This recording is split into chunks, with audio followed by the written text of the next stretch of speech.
চতুৰ্থ সমবায় মেলা অৰ্থাৎ সমবায় মেলাটো সমন্বয় মেলা হিচাপে পৰিগণিত ক'ব পাৰি। ঐতিহ্য মেলা, পৰম্পৰা মেলা, এনেধৰণে অসমৰ প্ৰায় 35খন জিলাৰ সকলো আজি পাহাৰ ভৈয়াম সকলো ইয়াতে সমন্বয়ৰ স্থলীলৈ আজি ৰূপান্তৰ হৈছে। আৰু বিশেষকৈ আমাৰ সমবায় বিভাগৰ দ্বাৰা যিমানবিলাকে আমাৰ প্ৰেছ কমিটিৰ গঠন হৈছে তেওঁলোকে আজি নিজৰ নিজৰ ক্ষেত্ৰখনত উজ্বলাই তুলিছে। আজি আমি এই উদ্বোধনী অনুষ্ঠানত আমাৰ খুব আন্তৰিকতাৰে আমি ধন্যবাদ জনাইছোঁ কেন্দ্ৰীয় মন্ত্ৰী, ৰাজ্যিক মন্ত্ৰী কিষাণ পালজী আহি আমাক এই সকাহ দিছে। আশিষ ভূটানী ডাঙৰীয়া, ছেক্ৰেটেৰী কৰ্প'ৰেশ্যন, ডাইৰেক্টৰ আহিছে কৰ্প'ৰেশ্যনৰ, আৰু আমাৰ বিভাগৰ সকলো বিষয়া নাৰায়ণ কোঁৱৰকে আদি কৰি মই ধন্যবাদ জনাইছোঁ। এনেকুৱা এখন আজি কোঅপাৰেটিভ চতুৰ্থ মেলা আমাৰ এই খেলপথাৰত আজিৰ পৰা 3 দিনৰ কাৰ্যসূচীৰ বাবে আজি উদ্বোধন কৰা হৈছে। মই সকলো আজি সাংবাদিক বন্ধুসকলৰ যোগেদি আহ্বান জনাইছোঁ, সকলো ৰাইজে সহযোগ কৰক। আজি অসমৰ বিভিন্ন মহিলা গোটে তেওঁলোকৰ নিজৰ হাতেৰ পৰশেৰে কাৰিকৰী কৌশলেৰে মানে যিবিলাক তেওঁলোকে প্ৰডাক্ট ইয়াতে লৈ আহিছে, এইখিনি সঁচাকৈ আমি খুব ৰাজ্যখনৰ কাৰণে আৰু তেওঁলোকৰ কাৰণে খুব এইবিলাক আৰ্থিকভাৱে তেওঁলোকে সচ্ছল হোৱাই নহয়, আৰু আমাৰ ইয়াৰ যিখিনি লক্ষ্য আছে সমবায় বিভাগটোৰ, তাৰ ক্ষেত্ৰত আমি যে অসমখন আমি স্বাৱলম্বী ভাৰত কৰিবলৈ, স্বাৱলম্বী অসম কৰিব লাগে, তাৰ ক্ষেত্ৰতো এই বিভাগৰ যথেষ্ট সহায় কৰিব।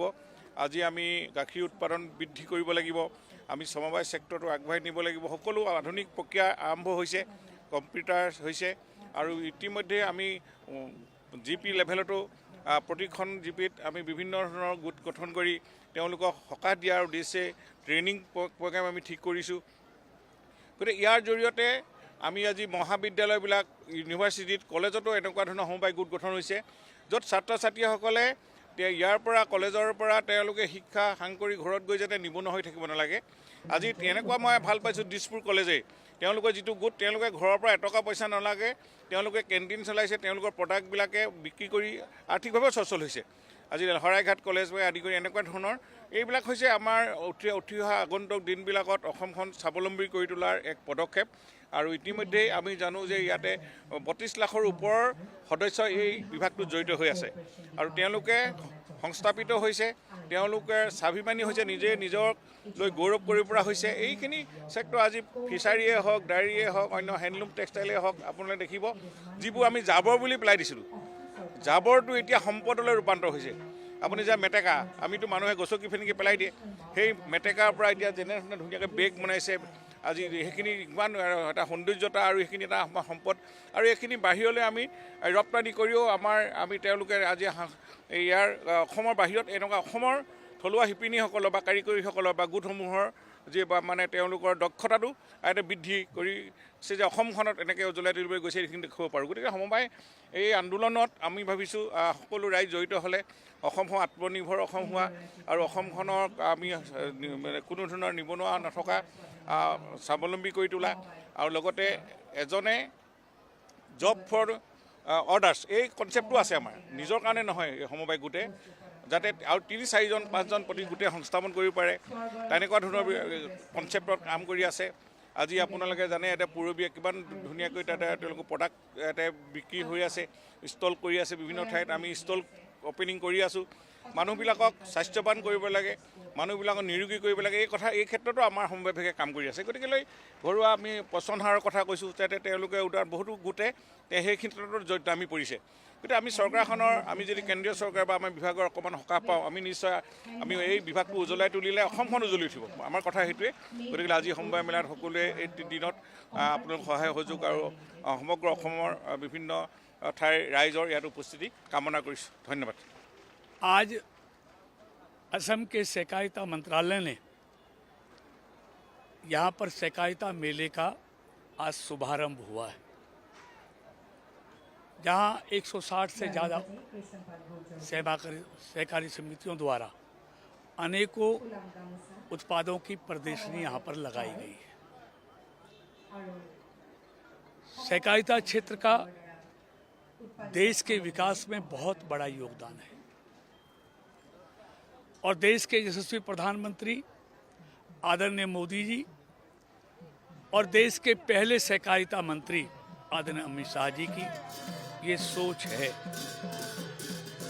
कि देश के विकास में सबसे बड़ा योगदान या देश को आत्मनिर्भर बनाने में 2047 में जब भारत दुनिया का विकसित राष्ट्र बनने की तरफ बढ़ रहा है तो उसमें भी सबसे बड़ा योगदान सहकारिता क्षेत्र का रहने वाला है।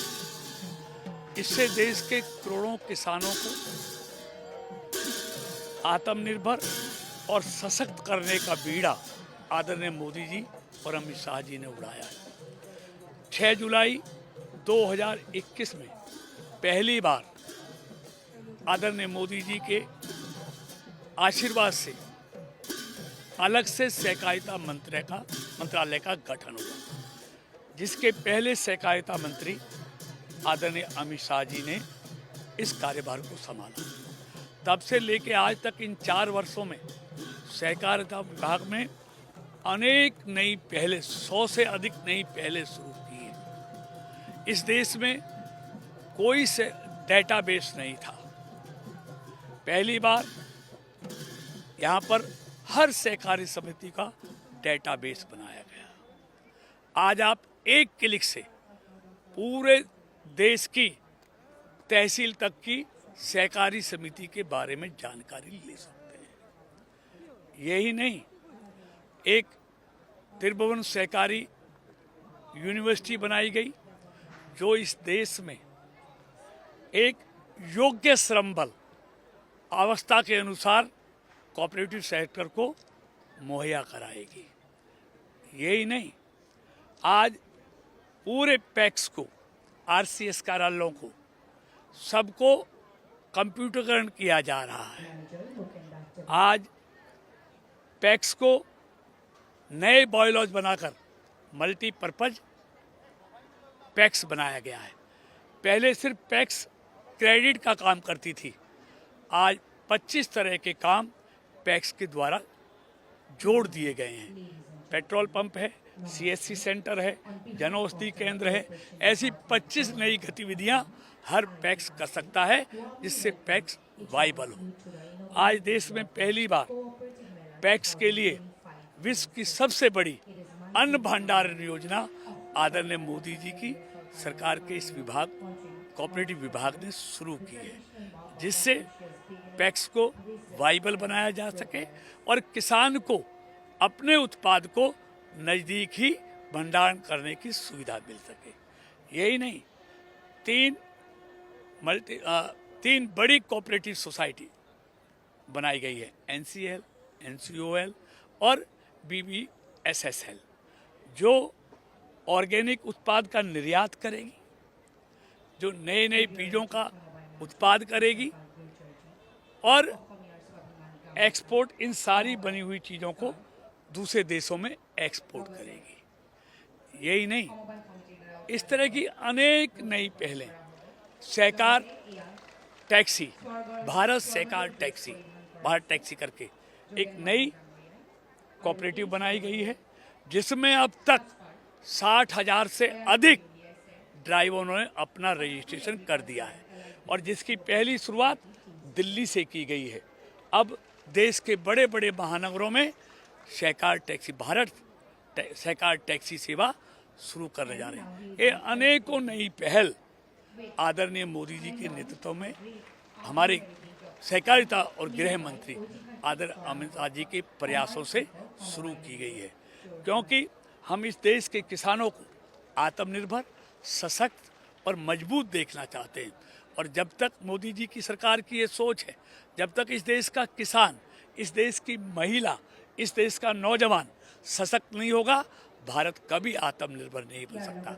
इसलिए कोऑपरेटिव के द्वारा हम देश के 32 करोड़ से ज़्यादा लोग इस कोऑपरेटिव सेक्टर से जुड़े हुए हैं। तो इसलिए आज इन 4 सालों में कोऑपरेटिव सेक्टर में अभूतपूर्व प्रगति हुई है और मैं आपको आज आपके माध्यम से पूरे देश के लोगों को बताना चाहता हूँ कि विकसित भारत के सपने को साकार करने में सबसे बड़ा योगदान अगर किसी सेक्टर का रहने वाला है तो वो एक कोऑपरेटिव सेक्टर का रहने वाला है। इस सोच के साथ मोदी जी की सरकार काम कर रही है। और असम ने जब कोऑपरेटिव सेक्टर की पहली सोसाइटी बनी थी, असम तो एक प्रयोगशाला है, उससे पहले ही यहाँ पर कोऑपरेटिव सेक्टर में काम होता था। और आज हेमंता विश्वास जी के नेतृत्व में हमारे सहकारिता मंत्री जोगेन मोहन जी ने यहाँ पर जितनी भी योजनाएं केंद्र सरकार ने बनाई हैं उन सबको तेजी से यहाँ लागू कर रहे हैं। और केंद्र सरकार ने नई सहकार नीति भी बनाई है, असम ने भी नई सहकार नीति के काम शुरू कर दिया है। यहाँ पर पूरा कंप्यूटरीकरण हो गया है, पूरा डेटाबेस तैयार हो गया है। और यहाँ पर जो कोऑपरेटिव सेक्टर है बहुत अच्छा काम कर रहा है। और असम की महिलाओं को दूध उत्पादन करने वाले, मछली पालने वाले और खेती करने वाले अधिकतर किसानों कोऑपरेटिव सेक्टर में अपना योगदान दे रहे हैं। असम में भी कोऑपरेटिव सेक्टर बहुत अच्छा काम कर रहा है, जिसकी मैं आपके माध्यम से यहाँ की सरकार, हेमंता सरकार जी को, मुख्यमंत्री जी को और यहाँ के कोऑपरेटिव मिनिस्टर को और यहाँ की कोऑपरेटिव सेक्टर से जुड़ी हुई सभी संस्थाओं को बहुत बहुत बधाई देता हूँ।